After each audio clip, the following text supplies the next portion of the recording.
तपस्विभ्योऽधिको योगी ज्ञानिभ्योऽपि मतोऽधिकः कर्मिभ्यश्चाधिको योगी तस्माद् योगी भवार्जुन। श्लोकार्थ हो गया था। यस्माद् एवं स्यात्, जिसलिए ऐसा है, तस्मात् इसी वजह से, तपस्विभ्य अधिको योगी। तपस्विभ्य शब्द का अर्थ भाष्यकार नहीं कर रहे हैं,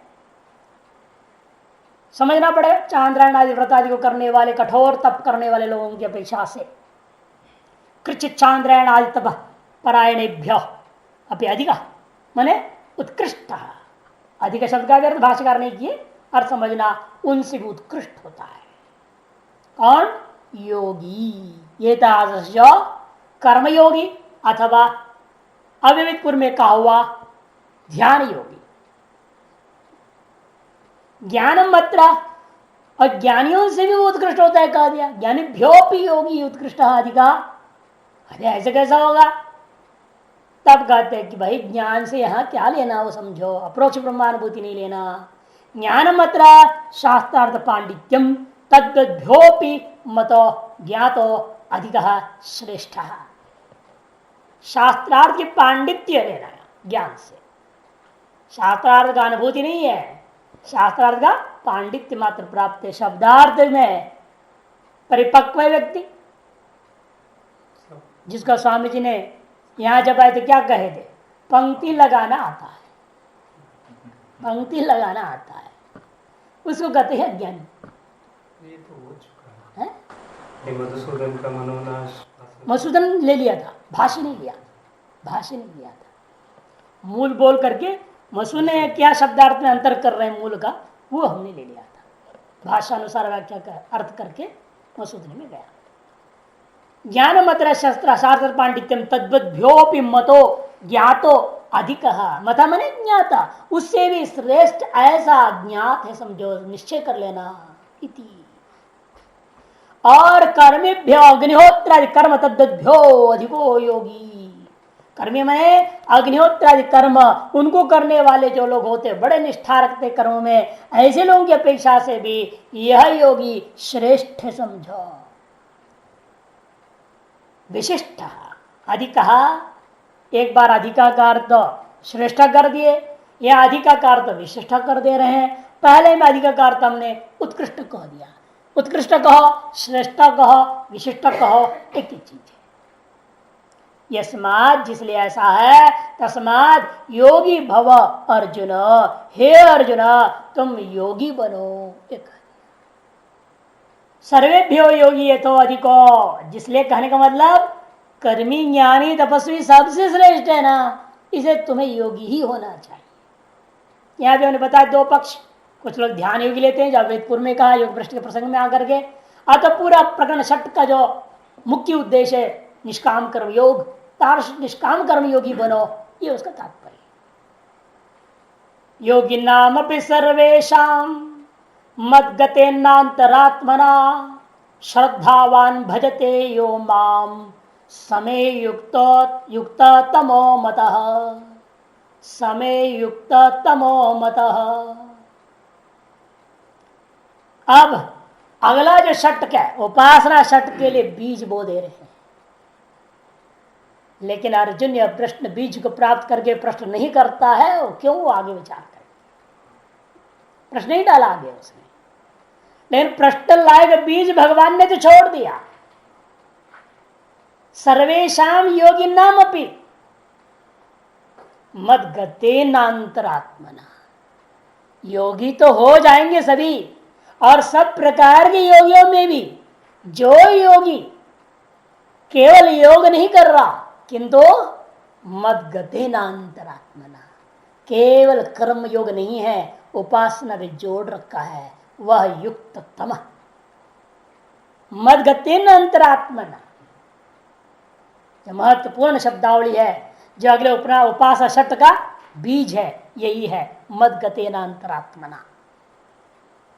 मुझ में ही गत है, निष्ठ है अंतरात्मा जिसका, ऐसा व्यक्ति के द्वारा श्रद्धावान भजते यो माम, और श्रद्धावान होकर जो मेरा भजन करता है स में युक्त तुम मतः, उन योगियों में भी ऐसा जो योगी होगा वही मेरे मत है कि वह युक्ततम है, सर्वोत्कृष्ट है, ये समझो। योगी नाम अपी, योगी नाम भाष्यकार कहेंगे सर्वेशम रुद्रादित्य ध्यान पराणाम मध्य, चाहे रुद्र का ध्यान कर रहा है, कोई आदित्य का ध्यान कर रहा है, कोई विष्णु का, कोई शिव का, कोई राम का, कोई कृष्ण का अवतारों का, कोई किसका कर रहा है, उन सब प्रकार के योगियों को लेना। सकल प्रकार के ध्यान योगी, अव्यवहितपुर में ध्यान योगी है ना, योग भ्रष्ट को ले, इसलिए भाषोत्कृष्ट प्रकार इस भाष्य के आधार पर पूर्व श्लोक में भी योगी से ध्यान योगी लेते हैं। लेकिन अन्य लोग क्या कर रहे हैं, प्रकरण के उपसंहार हो रहा है, कर्मयोग का प्रकरण है, कर्मशटक है, इसलिए योगी शब्द से सब जगह कर्मयोगी ले रहे हैं, निष्काम कर्मयोगी ऐसा ले लेते हैं। इसलिए कर्मिभ्य शब्द का अर्थ वहां पूर्व श्लोक में सकाम कर्मी और योगी से निष्काम कर्मी ऐसा ले लेते हैं। लेकिन यहां अगर भाष्यकार ने क्या सर्वेशम योगी नाम में, योगी नाम की व्याख्या क्या कर रहे हैं, रुद्रादित्य ध्यान पराणाम, इसके अगर भाष्योत्कृष्ट बात बिल्कुल हट जाते हैं। नहीं तो भाष्यकार ऐसे कैसे कह सकते योगी से, यहाँ प्रकरण का अंतिम श्लोक है, बल्कि यहां तो भाष्यकार कर्मयोगी नाम मध्य ऐसे बोलना चाहिए था। सकल प्रकार के कर्मयोगी, कर्मयोगी को भी अनेक स्टेज कर दिया ना, केवल फल त्याग कर रहा है, केवल फल त्याग नहीं किया, फल के संकल्प का भी त्याग कर दिया, संकल्प त्यागी भी है नहीं, और अंत में कर्म संन्यास, केवल कर्म संन्यास करना तो निषेध कर दिया है कि नहीं, केवल कर्म संन्यास की अपेक्षा से कर्म करने वाला श्रेष्ठ कह दिया है, और कर्म करने वालों में फल त्याग करने वाला श्रेष्ठ है, फल त्याग करने वाले से भी संकल्प त्याग करने वाला श्रेष्ठ है, उससे भी अंत में आया सर्व कर्म कर संन्यास करके समदर्शन सम्यक दर्शन पाने वाला सर्वोत्कृष्ट है। और लेकिन वो करने करते मर जाएगा पीछे तो क्या होगा, उसको लेकर ध्यान योग आरंभ हुआ है, अष्टांग योग युक्त ध्यान योग का वर्णन हुआ योग भ्रष्ट का प्रसंग में। तो ऐसी जो स्थिति है, तो इसलिए इनका कहना है यहाँ अव्यवहित पूर्व को ही लेना चाहिए ध्यान योग को, रुद्र आदित्य ध्यान पराणाम मध्य, योगी नाम मध्य। हाँ, अगले अध्याय की अनुकूल ही बनेगा। अगले अध्याय में क्या है, भगवत ध्यान ही तो है।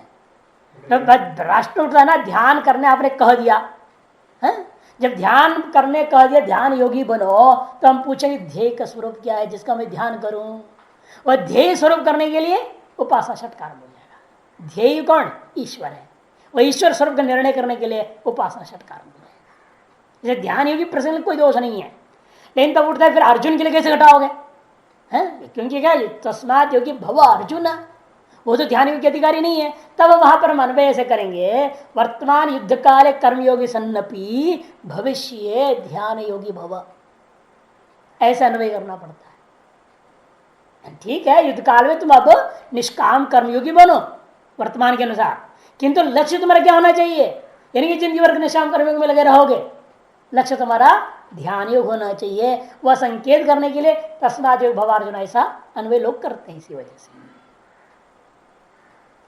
रुद्र आदित्यादि ध्यान पराणाम मध्य मदगतेन अंतरात्मना, मदगतेन का व्याख्या मई वासुदेवे समाहितेन, मुझ वासुदेव में निष्ठा को प्राप्त किया गया अंतःकरण जिसका, समाहित हो गया है अंतःकरण जिसका, समाहितेन अंतरात्मना अंतःकरणेन, तार्स अंतःकरण से युक्त होकर श्रद्धावान, श्रद्धावान सन, श्रद्धावान होकर के क्या करता है वो, भजते, भजन करता है, सेवते, किसका, माम, कौन, यो जो मुझको मेरा ही भजन किया करता है, स में मने मम वह मेरा युक्त तमः अतिशयेन युक्तो मतो अभिप्रेता, वह सकल योगियों में अतिशयेन युक्त, युक्ततम मने अतिशयेन युक्त है, महान योगी है, यही मेरा मत है, अभिप्राय है, ऐसे भगवान ने कह दिया, जोड़ दिया ना।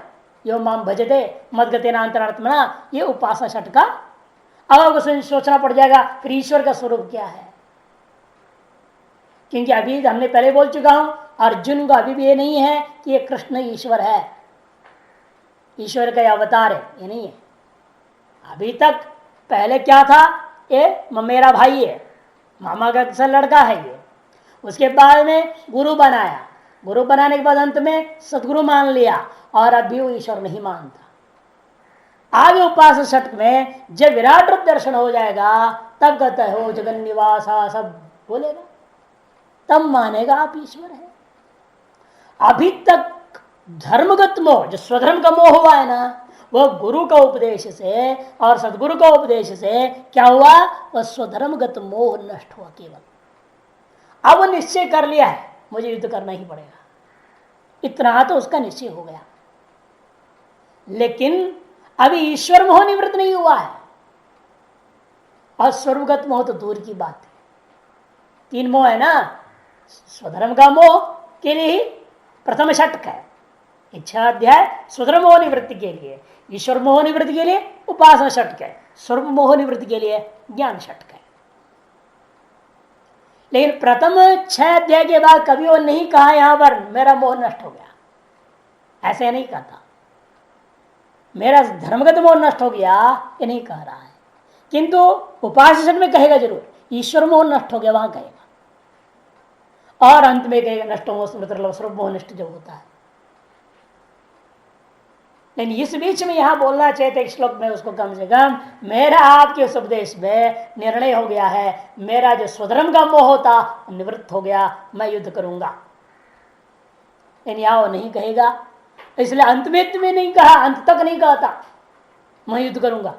इसे भगवान क्या कहते हैं, यथेच्छ से तथा कुरु, ऐसा कह देते हैं। अंत में क्या करेंगे जब ये कह ही नहीं रहा अपने जबान से, तब भगवान ने कहा जैसे तुम चाहो वैसे तुम करो भाई, मैंने जो कहना है सो कह दिया, तेरी मर्जी। अब यही फार्मूला आजकल के सब महात्मा गुरुओं को अपनाना पड़ता है, हमने जो कहना है सो कह दिया, सलाह दे, जब आपकी मर्जी जो करना है सो कीजिए। ये कोई किसका सुनता है नहीं, मानता है नहीं, इसे कहना ही पड़ता है तेरी मर्जी, क्या करे, तुम्हारे अपने विवेक से तुम करो, तेरा कर्म तेरे साथ है, जैसा करोगे वैसा भरोगे। इस प्रकार से कर्म षटक पूरा हो गया। इस कर्म षटक के बारे में भाष्यकार दीपिका बड़ा सुंदर कथन कर रहे हैं। तदनेन षडाध्यायेन षष्ठाध्यायेन कर्मयोग से संन्यास हेतु और मर्यादा रूपम सांगम ध्यान योगम मनोनिग्रह उपायम योग भ्रष्ट से दुर्गति अभावेन सुगत्या मोक्ष प्राप्ति वासुदेव भजन से श्रेष्ठ्यंज दर्शयता। अनेन साधनेन शुद्ध तुम पदार्थ विज्ञस्य वाक्यार्थ ज्ञान मोक्ष इति प्रसादितम। कर्मयोग संन्यास का कारण है और मर्यादा रूपम सांगम ध्यान योगम, संन्यास हेतु और मर्यादा रूपम सांगम ध्यान योगंच, और मर्यादा सहित सांग ध्यान योग को मनोनिग्रह उपाय, मनोनिग्रह का उपाय, और योग भ्रष्ट का दुर्गति का अभाव, सुगति का पूर्वक मोक्ष प्राप्ति का भी कथन कर दिया, जिसमें वासुदेव भजन श्रेष्ठ है। इसको दर्शाते हुए इस साधन के द्वारा शुद्ध तुम पदार्थ का अभिज्ञ को वाक्यार्थ ज्ञान प्राप्ति में सुगमता आती है, यह बात सिद्ध कर दिया गया है। लेकिन ईश्वर आराधन तत्परेण मनसा कर्मादि संतन्वता, श्लोक है ये, अगले के लिए कार्य है। ईश्वर आराधन तत्परेण मनसा कर्मादि संतन्वता कर्तृत्वादिवर्जितेन निगमैर् लब्धा विशुद्धात्मता येनाप्तं परमैकदां सुखघनां स्वं नौमितं शाश्वतं प्रत्यंशं परमार्थतो भ्रमवशात् जीवं स्वरूपाच्युतम्। ईश्वर आराधन तत्परेण मनसा, ईश्वर आराधन और उस ईश्वर पर होता हुआ इस मन के द्वारा कर्मादि संतन्वता, कर्मयोग का सम्यक प्रकार विस्तार करते हुए कर्तृत्वादि वर्जित न, कर्तृत्व को त्याग करके निगमैर लब्धा विशुद्धात्मता, और निगम सिद्धांतों को अपनाते हुए जो अपने तुम पदार्थ की विशुद्धता को प्राप्त कर लिया है, ये न आप तम परमैकताम सुख घना, जिसके द्वारा उस परम परमात्मा के साथ, ब्रह्म के साथ एकता को प्राप्त कर दिया है, इसलिए आनंद घन को अनुभव कर चुका है। ऐसे स्वम, ऐसे मैं अपनी आत्मा को मैं नमस्कार करता हूं। अब मेरे साथ कोई ब्रह्म तो है नहीं, किसको मैं नमस्कार करूंगा? कहते स्वम नौमी तम शाश्वतम, लेकिन मैं स्वयं कौन? ये परिच्छिन्न नहीं, ये जो छर्रावच्छिन्न मैं वो नहीं, किंतु स्वम नौमी तम शाश्वतम प्रत्यंशम, जो वही शाश्वत है, परमार्थतः जो है प्रत्येक रूप है वो ब्रह्मवशात जीवम स्वरूपाच्युतम, लेकिन ब्रह्मवशात कैसा था वो? जीव था, स्वरूप से च्युत था। ऐसा जो स्वम अब उस परम के साथ एकता का अनुभव कर चुका, उस स्वम को मैं नमस्कार करता हूं, ऐसे कह दिए। लक्ष्य हर जगह भूलते नहीं, जीव ब्रह्म ऐक्यत्व को ले लेते हैं। इसी प्रकार मुसुनिकार कहते हैं, देखो तदन अध्याय कर्मयोग से बुद्धि शुद्धि हेतु और मर्यादा दर्शयता। यह कर्मयोग क्या है? बुद्धि शुद्धि का साधन है, यही इसकी मर्यादा है। कर्मयोग से कभी मोक्ष मिलेगा नहीं, कर्म से कभी मोक्ष नहीं होता, यह पक्का कर दिया गया है दर्शाते हुए। तस्य कृत सर्व कर्म संन्यास, अतएव जिसे सर्वकर्म संन्यास कर लिया उसके सांग योग का विवरण करते हुए मनोनिग्रह के उपायों का वर्णन किया। आक्षेप निराश पूर्वकम, और जो आक्षेप था छिन्नाभ्रम विवाह, उसका निराश पूर्वक उपदेश कर दिया भगवान ने।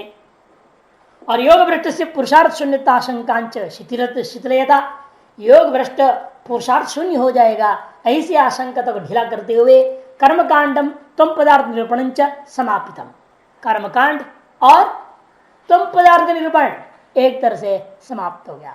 अतः परम श्रद्धावान भजते यो माम, इन शब्दों के द्वारा इति सूत्रतम भक्ति योगम भजनीयंच भगवंतम वासुदेवम तत्पदार्थम, ऐसा कहकर भगवान ने क्या कर दिया? सूत्रित कर दिया, सूत्र डाल दिया, बीज बो दिया।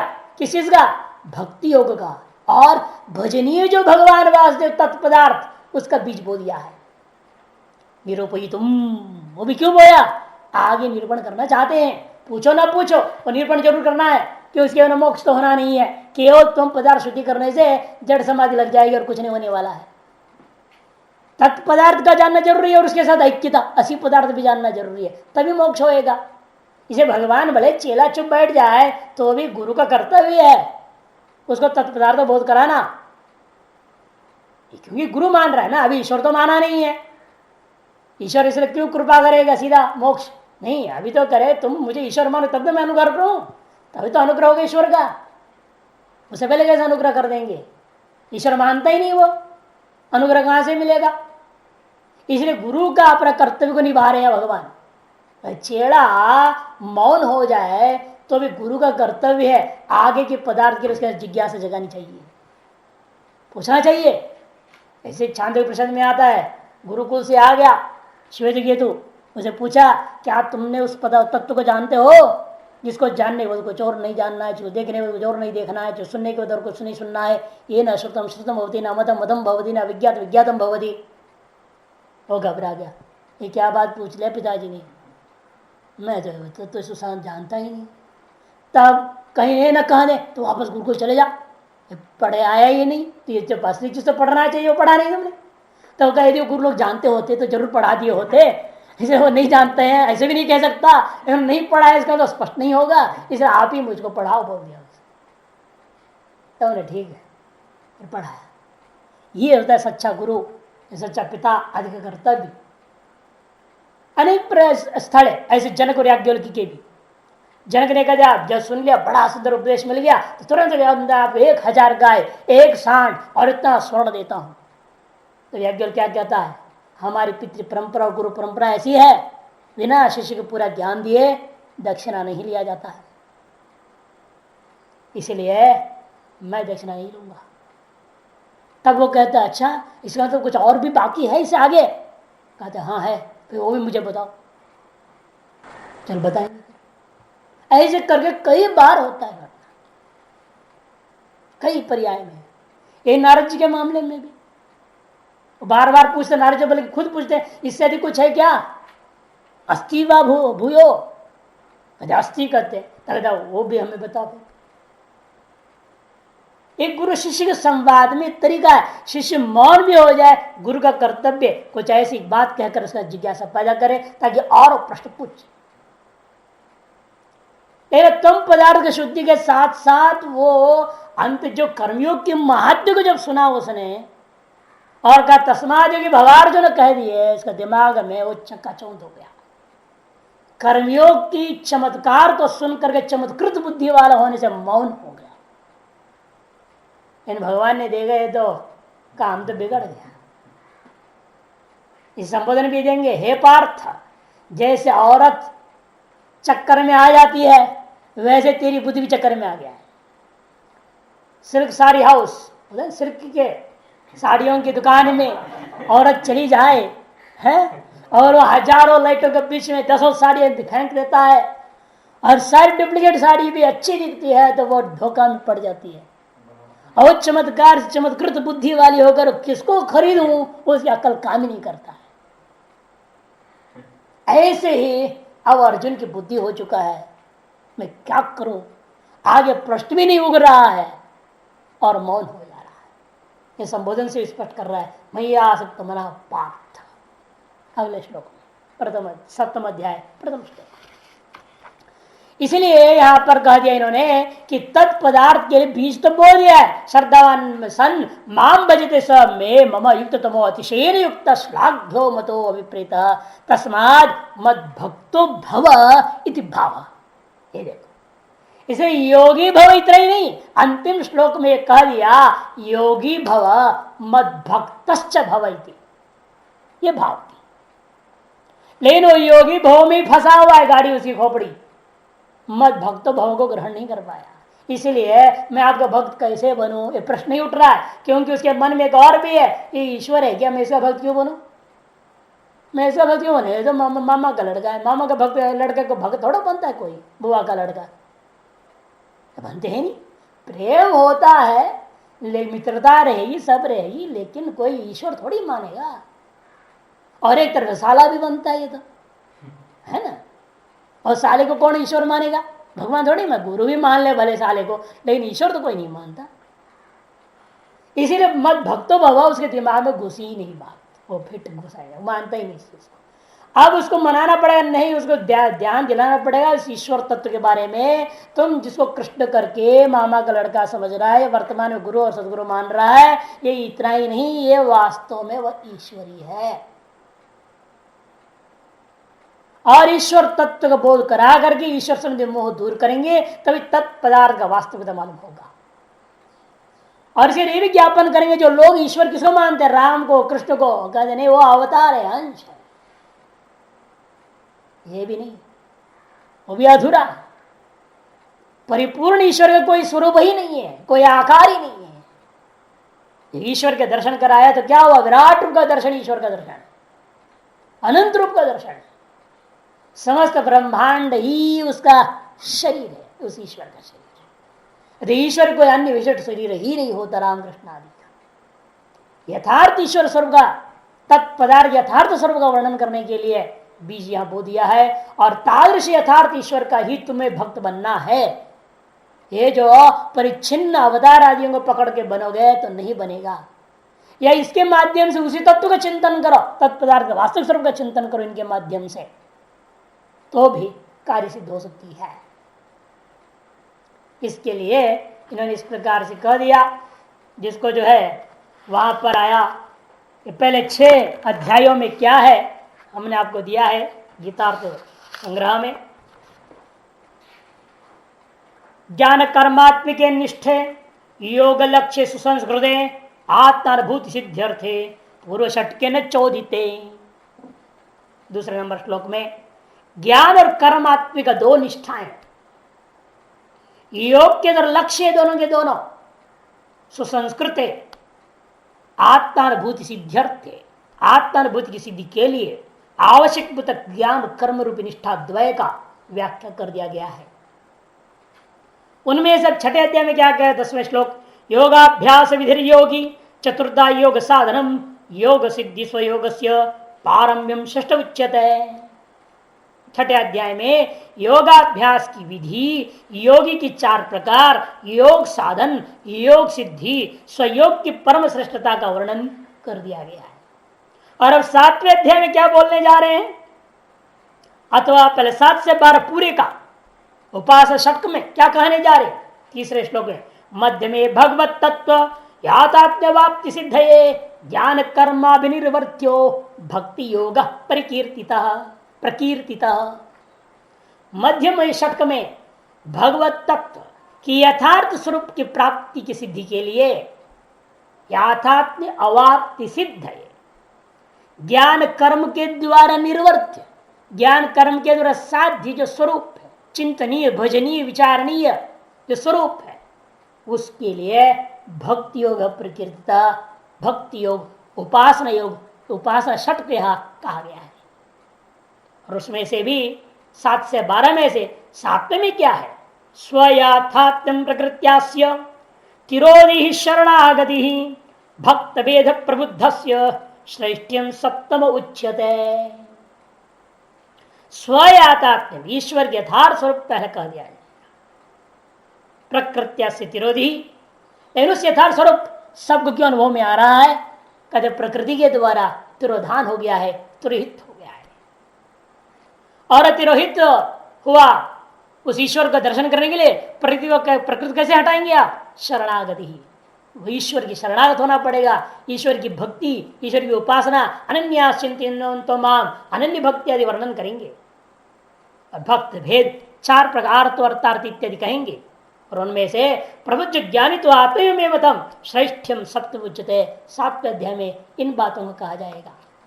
ये संक्षेप है। अतः इतः उपासना षटकम आरभ्यते, यहां से अब आपको उपासना षटक का आरंभ किया जा रहा है। क्योंकि संसार में 3 प्रकार के जीव है, 3 प्रकार के हृदय वाले हैं। कठोर हृदय, कोमल हृदय, विशुद्ध हृदय वाले। कठोर हृदय वालों के लिए कर्मयोग होता है, कोमल हृदय वालों के लिए उपासना होती है, और विशुद्ध हृदय वालों के लिए ज्ञान होता है। अब तक जिसका हृदय ईश्वर के प्रति भाव भक्ति से विभोर नहीं हो पाता है, भाव भक्ति से पिघलता नहीं है, ऐसे कठोर हृदय वालों के लिए कहा तो फिर बाहर मेहनत कर, कर्मयोग कर, सभी में ईश्वर के दर सबकी सेवा कर, यही करो। भाव भक्ति जगती है तो क्या करे आदमी? क्या है? भगवान की चरित्र सुन रहा है, भक्ति ऐसी करुणामयी भक्ति का कथाओं को सुनने के बावजूद भी इसका हृदय पिघलता नहीं है, ऐसे आदमी को कर्मयोगी समझना, कर्मयोग के अधिकारी है। और जिसमें भगवत चर्चा, करुणामयी कथाएं, भगवत भक्तों की चरित्र श्रवण करते वक्त जिसके हृदय पिघलता है, ऐसों को समझना ये उपासना षटक के योग्य है, भक्ति योग के अधिकारी है।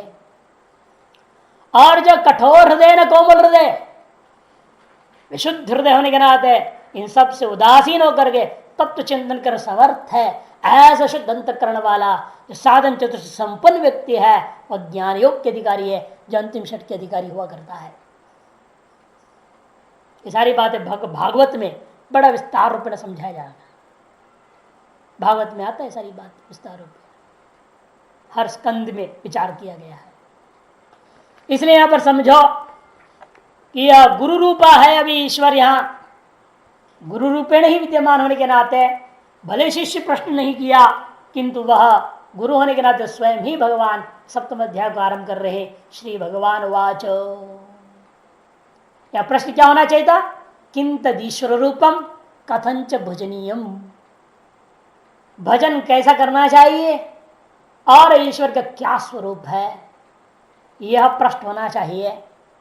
इन्हें प्रश्न पूछे बिना ही भगवान आरंभ करते हैं कि ईश्वरानुग्रहादेव पुंसाम अद्वैत वासना स्मृति कहती है, क्योंकि ईश्वर के अनुग्रह के बिना इस पुरुष में अद्वैत वासना जग ही नहीं सकती है। अतः ईश्वर तत्व को जानना जरूरी है, उसकी उपासना करना जरूरी है, ताकि उसके अनुग्रह प्राप्त हो जावे तो अद्वैत वासना दृढ़ हो सके। इसलिए तत्पदार्थ का शोधन अत्यंत आवश्यक है। केवल तुम पदार्थ शोधन से काम चलता नहीं है, वह अद्वैत वासना अभिवृद्ध होकर प्रबुद्ध होकर हमारे अनुभूति का विषय नहीं बन सकता है। कि स्मृति साफ साफ कहती है ईश्वरानुग्रहादि पुंसाम अद्वैत वासना, ईश्वर के अनुग्रह से ही पुरुषों के अंदर अद्वैत वासना जागरूक होती है। इसीलिए हमें ईश्वर का अनुग्रह प्राप्त करने के लिए ईश्वर को जानना जरूरी है, ईश्वर की उपासना करना भी बहुत जरूरी है। अतएव ईश्वर स्वरूप संबंधी प्रश्न यहाँ उठना चाहिए था। जब उसने कह दिया यो माम भजते, कह दिया भगवान करे जो मुझको भजते हैं, कहते आना चाहिए था अर्जुन के दिमाग में, इसका मतलब आप ईश्वर हैं? आपका लोग भजन करते हैं क्या? फिर आप तो मेरे को तो लग रहे हैं कि मेरे मामा का लड़का है आप, ऐसे क्यों मुझे दिख रहा है? आप यदि ईश्वर है तो आपका वास्तविक स्वरूप क्या है? फिर आपका किस प्रकार से लोग भजन करते हैं? ये सब प्रश्न डालना चाहिए था ना पुरुष लोग सुनने के बाद। जैसे अब तक भगवान जो भी कहा देता था झटी थी बीच में रोक करके प्रश्न डाल देता था, और अब बिल्कुल मौन हो गया। इसे भगवान खुद कहते कौन करता है मेरा भजन और कैसे करता है, किस स्थिति में करता है, वो सुनने के लिए कहते हैं। श्री भगवान वाच मय्यासक्त मनः पार्थ योगम युञ्जन्मदाश्रय असंशयं समग्रं मां यथा ज्ञास्यसि तच्छृणु।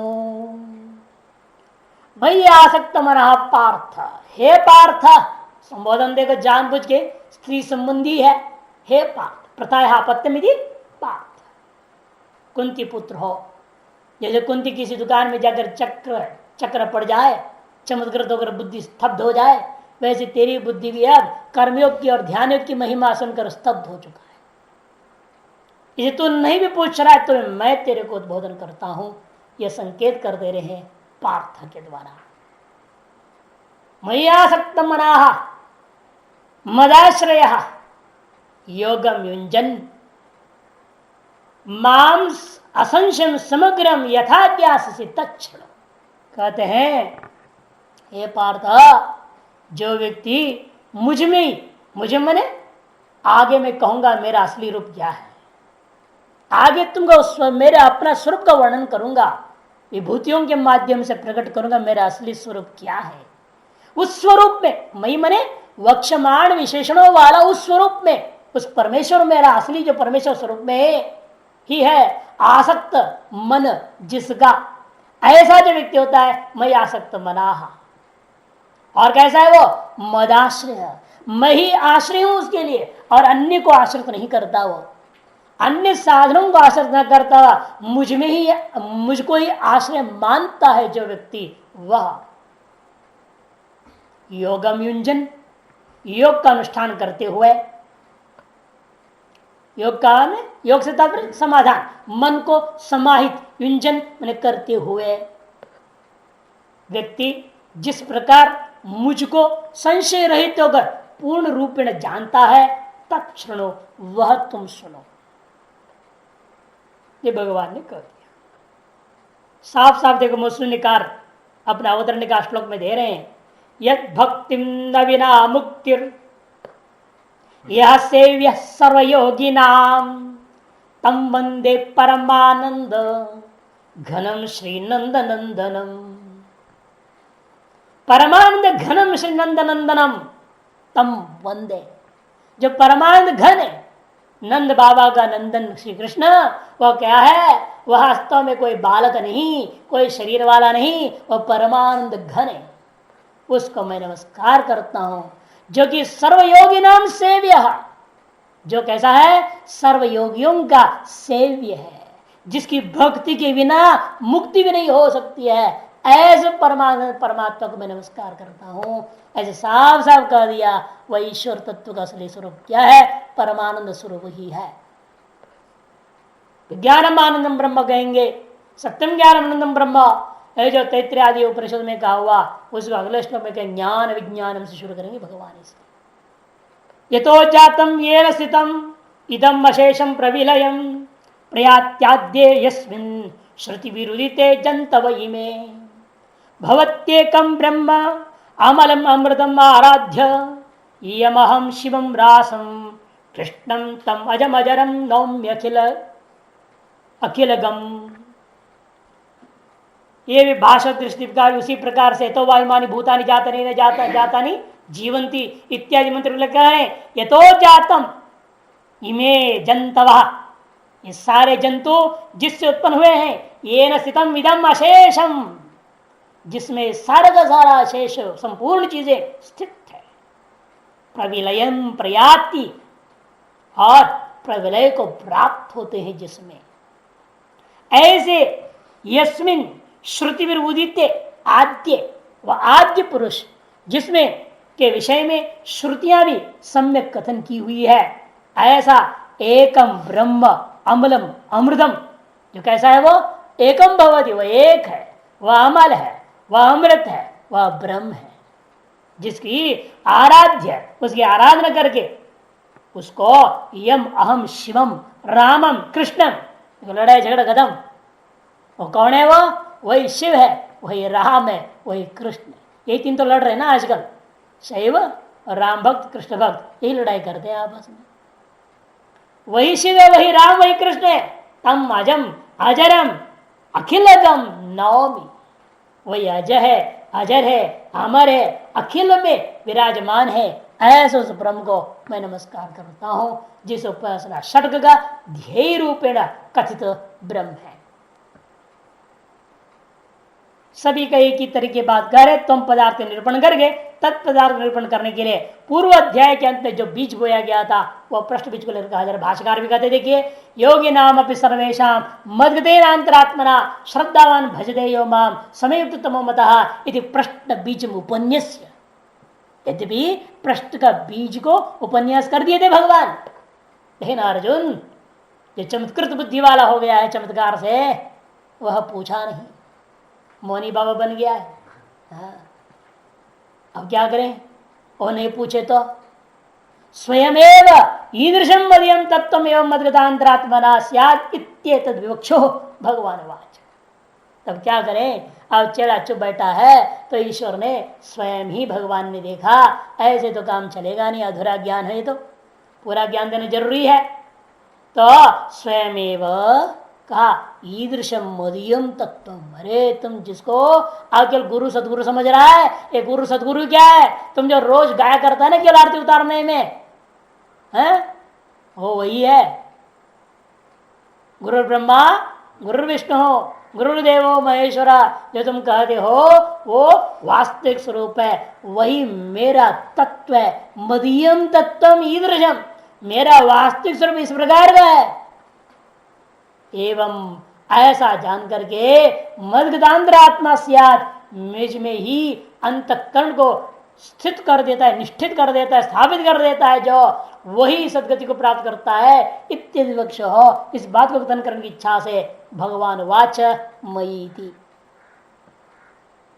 मयि आसक्त मना, मयि मने कीदृशी मयि, वक्षमाण विशेषणे परमेश्वरे कह दिया।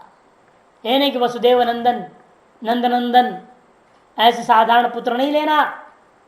इसलिए मैं सुनकर क्या कहे, परमानंद घनम नंदनंदन, परमानंद घन ही है, सगुण साकार रूप नंद के घर में नंदन के रूप में प्रकट है, उसको ग्रहण करना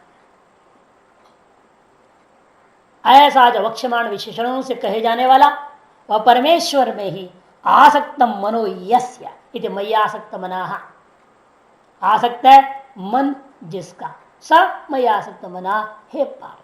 सप्तमी का अलुक है समास में, बहुरी समास में कंठे कालो यस्य इति कंठे काला, ऐसा हो जाता ही नहीं होता है। सप्तमी का अलुक, विशेषण पर जो सप्तमी होता है वो अलग हो जाता है। यहां भी मई अलग हो रखा है समास के अंतर्गत, यह नहीं समझना मई अलग पर सप्तमी, ऐसा नहीं है। ऐसा भाष्यकार ने जान के दिखा दिया, मई वक्षमाण विशेषण परमेश्वरे आसक्त मनो यस्य इति मई आसक्त मनाः एक पद। हे पार्थ, योगम युंजन, योगम युंजन का मन समाधान कुर्वन्, मुझ परमेश्वर में ही आसक्त कर दिया मन जिसने, का मतलब क्या, मुझ परमेश्वर में ही समाहित कर दिया है मन को जिसने, अर्थात मन का समाधान करते हुए योगम युंजन। मदाश्रय अहमेव परमेश्वर आश्रय यस स मदाश्रय, मैं परमेश्वर ही आश्रय हूं जिसका। ऐसे क्यों कह रहे हैं आप, विषय क्या जरूरत है? कहते हैं मुझ में मन डाला लेकिन आश्रय किसी और को पकड़ लिया, ऐसा भी हो सकता है। आश्रय कुछ और है, मन कहीं और है।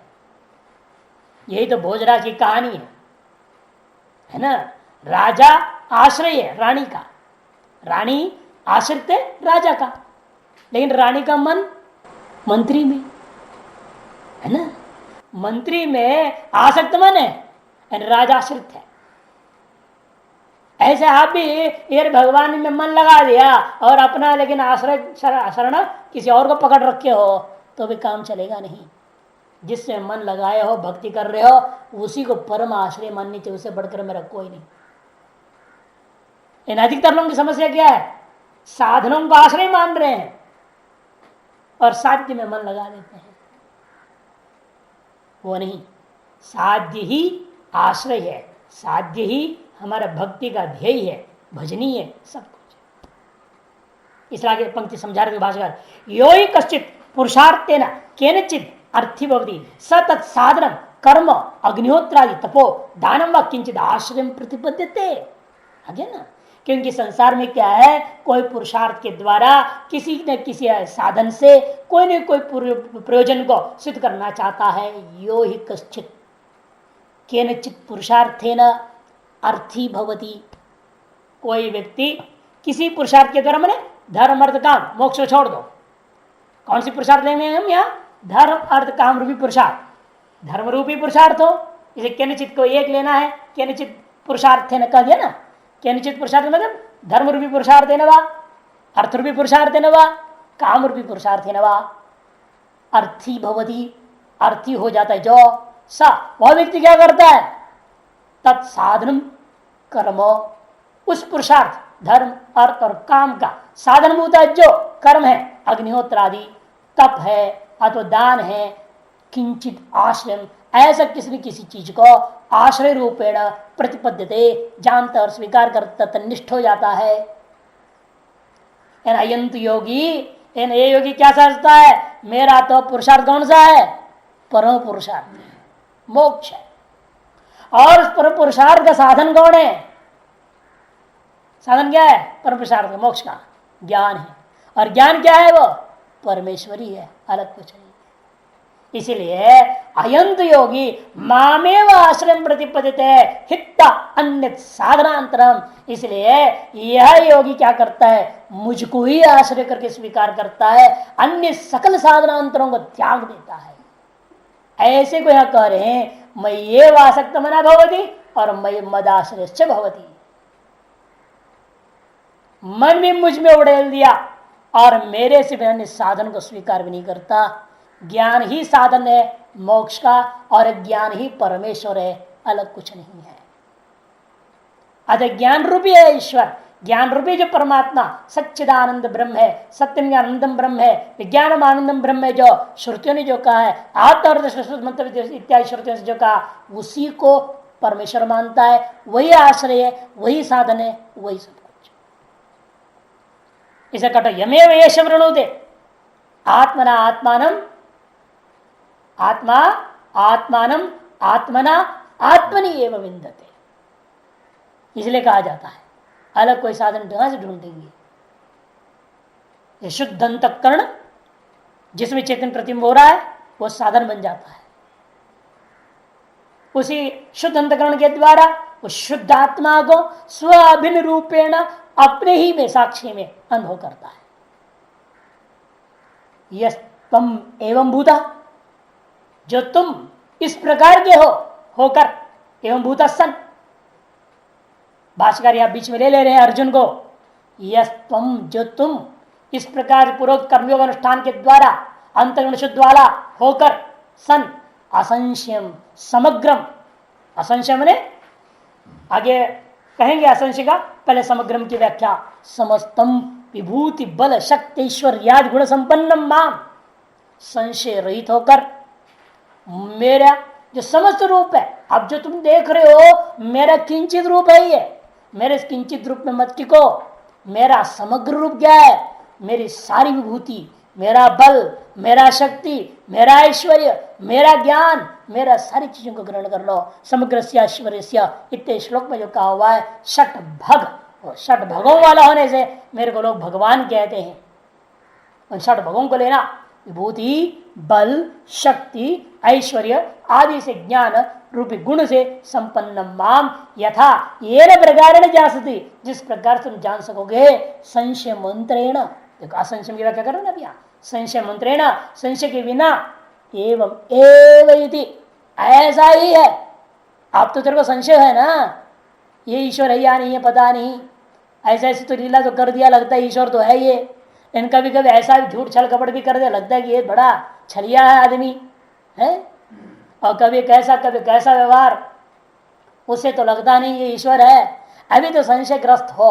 अब आगे जो सुनोगे जब और देखोगे, अनुभव भी कर लोगे विराट रूपता, तब समझ में आएगी तुम्हें असंशय हो करके। क्या असंशय का मतलब? एवं एव इत्थम एव इदम इत्थम, ऐसा निश्चय, ऐसा ही है भगवान इति तत्क्षणु।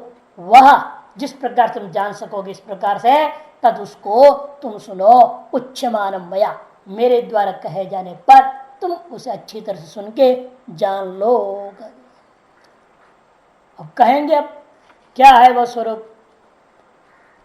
तच्चा मद विषय ज्ञानम, मेरा जो विषय ज्ञान है वह मैं तुम्हें सुनाता हूं। ज्ञानम त्यहम सविज्ञानम इदम वक्ष्याम यशेषदः यज्जात्वा नेह मुह्यो अन्यद् ज्ञातव्यम अवशिष्यते। ज्ञानम त्यहम सविज्ञानम, मैं अहम ते तुभ्यम तुम्हारे लिए ज्ञान, और वो भी कैसा ज्ञान? सविज्ञानम, अनुभव सहित। अनुभव से केवल शब्दार्थ ज्ञान नहीं, ये मत सोचना मैं भी गुरुकुल में पढ़ा लिखा हूं ना, 64 दिन में 64 विद्याओं को पाने वाला महारथी हूं मैं। 4 दिन में 4 वेद, 64 दिन में 64 विद्याएं, 6 दिन में षडंग, इत्यादि सारा चीज केवल उन्होंने 75 दिन में सब कुछ पढ़ लिया कृष्ण भगवान ने। फिर केवल बाद में रहते रहे, लकड़ी काटते रहे, गुरु सेवा में पड़े रहे। ऐसे जो महान मैं हूं, इसलिए शब्दों को लेकर के जो गुरु ने पढ़ाया उसके अर्थ निरूपण करते तुम्हें ज्ञान दूंगा, ऐसा मत समझो। जो कुछ मैंने पढ़ा है वह सब मेरे अनुभव में है। मैं अनुभव सहित तुम्हें ज्ञान दे रहा हूं, प्रैक्टिकल है ये, केवल थ्योरी नहीं है। आजकल के आचार्य गुरु लोग थ्योरी देते हैं ना, केवल सिद्धांत प्रतिपादन करते हैं, स्वानुभव हो या ना हो बढ़िया बोल देते, समझा देते हैं। और अनुभव सहित समझा देना यह ईश्वर की कृपा है, ईश्वर ही कर सकता है। ईश्वर रूपेण विद्यमान सदगुरु ही कर सकता है। ज्ञानम त्यंस विज्ञानम इदम वक्ष्यामि अशेषता, मैं आगे यहां से तुम्हें कहूंगा, वो भी कितना कहूंगा, थोड़ा कुछ मैं अपना बचा के छिपा के रख लूंगा, ऐसा नहीं, अशेषता पूर्ण रूप में तुम्हारे लिए कह। ये गुरु शिष्य का वास्तविक संबंध जब बन जाता है, गुरु शिष्य से कुछ भी नहीं छिपाता है, सब कुछ बता। क्यों? अनन्य हो जाएंगे ना, फिर छिपाना कहाँ रह जाएगा। अनन्यता में छिपाना नहीं होता है। जब तक अनन्यता नहीं है तब तक जो है गुरु भी अपना कुछ गुल रखता है अपने पास, वो छिपाता है। कई वर्ष लग जाते हैं। अनन्य भाव प्राप्त करना आसान थोड़ी होता है। गुरु शिष्य में अनन्य भाव होने का बहुत कठिन स्थिति है, वो कई वर्ष लग जाते हैं। सेवा करते करते करते करते ऐसा अनन्य हो जाता है। शिष्य अनन्य भाव को प्राप्त कैसे पता चलेगा शिष्य को? तब जब शिष्य के हृदय में गुरु का हर मन के अंदर उत्पन्न होने संकल्प, गुरु के शरीर में होने वाला हर स्थिति ज्ञान हो जाता है। उसके अनुसार सेवा दर्पण तर्पण सब कुछ करता है। ऐसे अनन्य स्थिति जब हो जाए तो अपने आप गुरु के हृदय से शिष्य में सब कुछ पहुंच जाता है। वो छिपाएगा कहां से? ऐसी अनन्य भक्ति ईश्वर से हो जाए, गुरु से हो जाए, बात एक ही, कोई फर्क नहीं पड़ता है। तब यदि ज्ञात्वा, जिसे जानने के बाद यह इस संसार में पुनः तुम्हें और जानने योग्य कुछ अन्य ज्ञातव्य भूयो न अवशिष्यते, और शेष नहीं रह जाता है, पूरा जान लिया जाता है।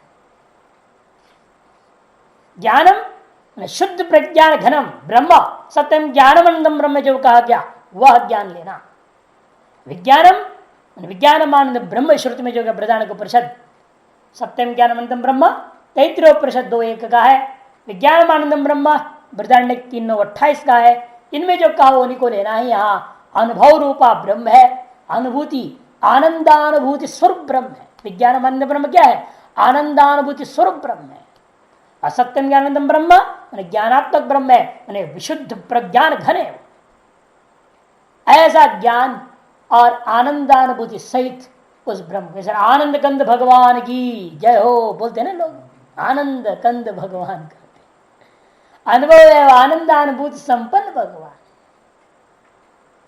तच्च भाष्यम मद विषय, वह जो मद विषय ज्ञान है, ते तुभ्यम तुम्हारे लिए, अहम मैं, सविज्ञानम मन विज्ञान सहितम स्वानुभव संयुक्तम। देखो भाष्यकार स्पष्ट कर देते हैं, स्व अनुभव संयुक्त। ये सुनने के लिए नहीं है कि सत्यम ज्ञानंतम ब्रह्म विज्ञानम ब्रह्म ये सब हो मेरा अनुभव में युक्त है, मैं अनुभव युक्त हूं, मेरे अपने अनुभव युक्त उस विज्ञान को, विज्ञान सहित मैंने स्व अनुभव संयुक्तम इदम वक्ष्यामि कथयिष्यामि अशेषता कार्य संपूर्ण रहकर मैं आगे तुम्हें कहूंगा, पूर्ण रूपेण कहूंगा।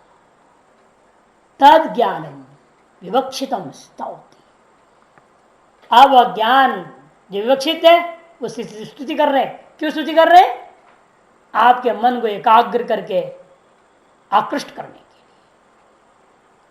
हमेशा विक्षिप्त चित्त को एकाग्रचित करना हो तो उसकी स्तुति करनी पड़ती है। स्तुति करती है, हाँ ऐसा है वो, तब तो बिल्कुल ढंग से जानना पड़ेगा इस चीज को। आदमी के अंदर उत्कट जिज्ञासा जग जाती है और उसका चित्त एकाग्र हो जाता है। इसीलिए उस ज्ञान की स्तुति करते हुए कह रहे हैं, तो यद्यपि उपासना के लिए कहे जाने वाले ईश्वर ज्ञान से अनंतर यद ज्ञातम नावशिष्यते बात नहीं होती है। विशुद्ध ब्रह्म ज्ञान के बाद ही अन्य ज्ञातव्य न शिष्यते। यानी यहां पर उपास्य बुद्ध ईश्वर ज्ञान के बाद ही कहा दिया अन्य ज्ञातव्य न शिष्यते। इसलिए इसको स्तुति पर समझना चाहिए। तद ज्ञानम विवक्षितम स्तौति श्रोत्र अभिमुखीकरणाय। भाष्यकार स्पष्ट करते हैं, श्रोता को अभिमुख करने के लिए ही जानकर स्तुति किया जा रहा है। यद ज्ञात्वा मत यद ज्ञान ज्ञाता, इस ज्ञान को जान करके न यह भूय पुनर्ज्ञात, भूय मैंने पुनः और भी ज्ञातव्यम जन योग्य पुरुषार्थ साधन, पुरुषार्थ का साधन न अवशिष्यते नावशेष भवति, और कोई शेष नहीं रह जाता है। इति मत तत्वज्ञो यह स सर्वज्ञ भवति इत्यर्थः। मेरा जो वास्तविक स्वरूप को जानने वाला है वह इन सभी का असली स्वरूप को जानने वाला होकर के सर्वज्ञ हो जाता है, ये इसका तात्पर्य है। इस प्रकार से स्तुति कर दिया इस चीज का। अतो विशिष्ट फलत्वाद दुर्लभम ज्ञानम, आगे ना मोक्ष फलत्वाद नहीं कह रहे भाष्यकार, वो संभल के बोलते हैं भाष्यकार। इसीलिए ये विशिष्ट फल देने वाला है ये। अतः विशिष्ट फल देने वाला होने से यह ईश्वर संबंधी ज्ञान, तत्पदार्थ का जो ज्ञान है वह भी दुर्लभ है, वह दुर्लभ है। ऐसा दुर्लभ ज्ञान हम तुमको दे रहे हैं कि तत्पदार्थ के वास्तविक स्वरूप को जानना भी बहुत कठिन है। क्योंकि लोग भ्रांति में पड़े हुए हैं। कोई राम जो धनुषधारी है, दशरथ का पुत्र, उसी को मान लिया ईश्वर, बस यही सब कुछ। कोई कहते कृष्ण बांसुरी वाला, अब तो और भी विचित्र संप्रदाय हो गए। ये बांसुरी ही कृष्ण से भी बढ़कर है बोल दिया। कृष्ण क्या है? कुछ नहीं है, ऐसा बांसुरी की खेल है, सिर्फ बांसुरी उससे श्रेष्ठ है। तब कहते बांसुरी से ऊपर कौन है? मुकुट, मुकुट ही श्रेष्ठ है। मुकुट की आरती उतार, कृष्ण को छोड़ दिया, बांसुरी को छोड़ दिए, मुकुट संप्रदाय, मुकुट की पूजा होती है। ऐसे एक से एक विचित्र संप्रदाय विशेष में सब गुजरात में पल रहे हैं बढ़िया ढंग से। वहां ऐसे मां अंध भक्ति वाले बहुत हैं, जो भी आप कह दो आपके पीछे घूमने लग जाएंगे। आगे अरे मुकुट क्या होता है, मुकुट मणि असली चीज है, मुकुट मणि की पूजा करो, सब उसकी पूजा करने लग जाएंगे। आप भी एक संप्रदाय चालू कर दो, मुकुट मणि संप्रदाय। नहीं, मुकुट संप्रदाय तो चल ही रहा है, मुकुट मणि संप्रदाय चालू होनी चाहिए। ऐसे मूर्खों की कोई ठिकाना नहीं है, हजारों संप्रदाय बनते जा रहे हैं। इसलिए यहां भगवान के उस ईश्वर का वास्तविक स्वरूप का ज्ञान भी कोई साधारण नहीं है, वह भी दुर्लभ ज्ञान है और विशिष्ट फल प्रदान करने के कारण से भी दुर्लभ है। ऐसा ज्ञान मैं तुम्हें दे रहा हूं जिसको जानने के बाद और विशिष्ट साधन की अपेक्षा नहीं रह जाती है। इस तरह स्तुति उसको कर दिया गया है।